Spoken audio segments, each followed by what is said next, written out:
रमेश सूर्यवंशी यांची भाजप आदिवासी आघाडी ग्रामीण उपाध्यक्षपदी निवड। साक्री तालुक्यातील पश्चिम पट्ट्यातील भारतीय जनता पार्टीने संघटनात्मक बळकटीसाठी रोहड येथील सामाजिक कार्यकर्ते व युवा नेतृत्व रमेश छगन सूर्यवंशी यांची भारतीय जनता पार्टीच्या आदिवासी आघाडी मोर्चाच्या धुळे जिल्हा ग्रामीण उपाध्यक्षपदी निवड करण्यात आली आहे। रमेश सूर्यवंशी यांच्या नियुक्तीमुळे संपूर्ण पश्चिम पट्ट्यात आनंदाचे वातावरण निर्माण झाले।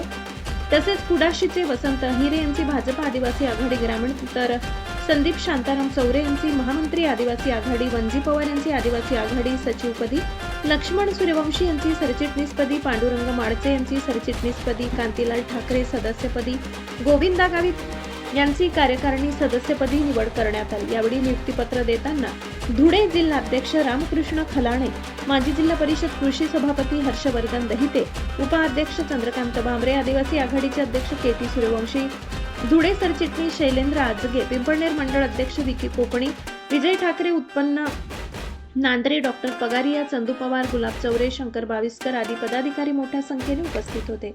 नंदवैभव न्यूजसाठी कार्यकारी संपादक राजेंद्र पवार साक्री।